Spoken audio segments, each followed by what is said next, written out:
Vamos a profundizar en este acuerdo de paz que ya tiene algunos meses, ese día después del que hablábamos, y ver en qué se está en este momento. Por eso es momento también de agradecer al doctor en Derecho Eric Tremolada Álvarez. Buenas noches, gracias por acompañarnos. A ti, Miguel, por la oportunidad. Es abogado colombiano, especialista en Derecho Internacional y bueno, tiene un profuso currículum que por razones de tiempo me disculpo y no voy a dar a conocer.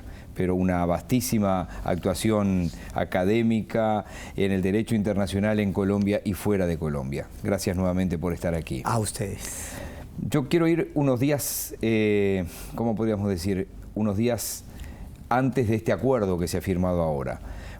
¿Cuánto sacudió la estantería, como decimos acá en Uruguay, la decisión de consultar a la gente y que la gente le diera la espalda al acuerdo? Esa es la respuesta más difícil de todas. Indiscutiblemente, la expectativa giraba alrededor de un sí masivo que le diera una legitimidad mayor al acuerdo de lo que se pensaba. El 2016, no solo en Colombia, Brexit, Trump, en fin, fue el año de las sorpresas, y electoralmente esto fue una sorpresa. Tal vez porque había un voto oculto en la que la gente no se atrevía a decir que estaba en contra del proceso de paz. Sacude la estantería, por supuesto, deslegitima un proceso de más de 4 años de negociación y que cumple estándares internacionales poniendo en el centro a las víctimas.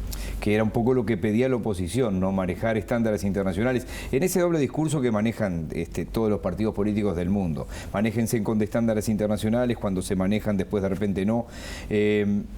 ¿Ustedes han tenido una dosis de valor a la hora de llegar a un acuerdo de paz? Es decir, olvidándose el dolor y obviamente las miles de muertes de estos años.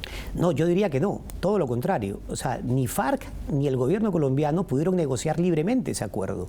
Lo negociaron de acuerdo a estándares internacionales poniendo en el centro a las víctimas. Y en ese sentido, el acuerdo dignifica a la víctima y le da posibilidades de reparación. Ahora bien, por supuesto, esto es una negociación política y no la podemos entender en maximalismos penales y tampoco en la lógica de la rendición, que es lo que esperaría la oposición. Hemos llegado al acuerdo y el día después, ¿qué repecho es? El día después no termina de acabar, porque digamos, y ahí viene el problema. Digamos 4 momentos hay claros en este acuerdo de paz. Una negociación muy larga, de más de 4 años, muy difícil, que obligó a las FARC a reconocer lo que eran víctimas, reconocer su responsabilidad frente a estas víctimas, saber pedirles perdón, asumir que su seguridad ya no va a ser asegurada por ellos mismos, sino se la van a otorgar al Estado, van a entregar unas armas, se van a desmovilizar, en fin, casi que lo idílico, incluso en una condición de guerra. Se logra todo esto, se dice no, y al decir no se renegocia parte de ese acuerdo. Se renegocia parte de ese acuerdo fundamentalmente con 2 matices. Uno, que no se procesara de la misma manera a militares y a particulares que hubieran podido financiar la guerra. Entonces ya empezamos a desnaturalizar en la renegociación parte de los estándares que se exigían. Curiosamente, eran más altos. Por eso le decía yo el doble discurso. Absoluto. Entonces ese es el primer momento. Entonces, primer gran momento, lo que fue la renegociación, y esto da el nuevo acuerdo, el acuerdo que se firma ya en Bogotá y no en Cartagena.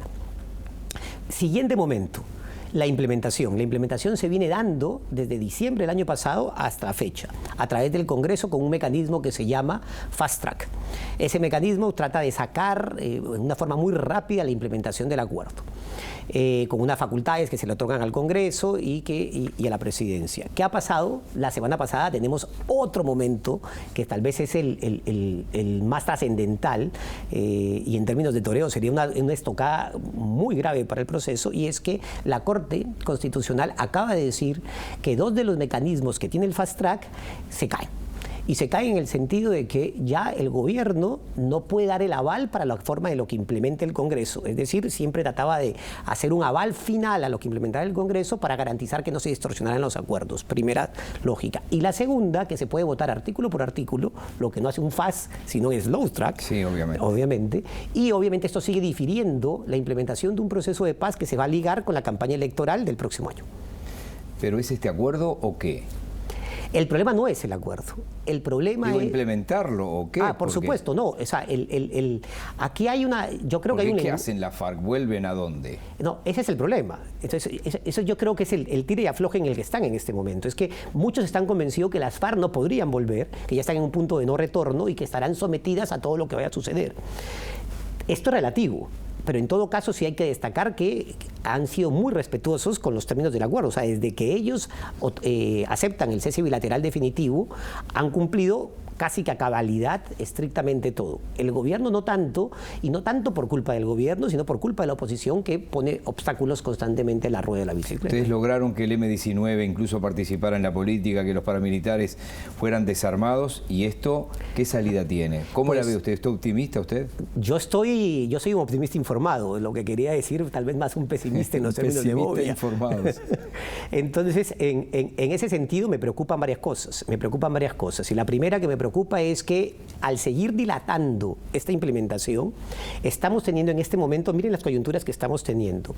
Ya hay varios beneficiarios del acuerdo de paz, entre ellos militares, que han ido saliendo. Ya están saliendo. Están saliendo libres porque ya tendrían una condena proporcional o mayor, habrían cumplido una condena proporcional mayor en la justicia ordinaria a lo que sería la jurisdicción de la justicia transicional.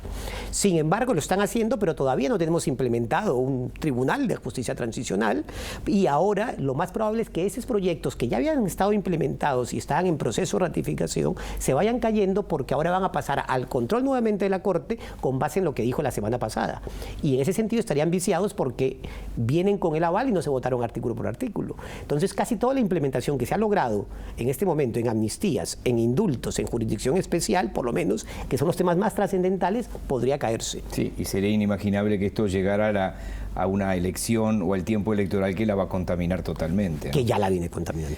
Una anécdota final, porque se nos terminó el tiempo. Usted que ha vivido en Colombia toda su vida, yo a veces contaba que las grandes ciudades no se daban cuenta, hubo décadas en que no se dieron cuenta. ¿En qué momento el colombiano de todas partes, de todos los rincones de un país tan grande se dieron cuenta de que esto les podía tocar a cualquiera?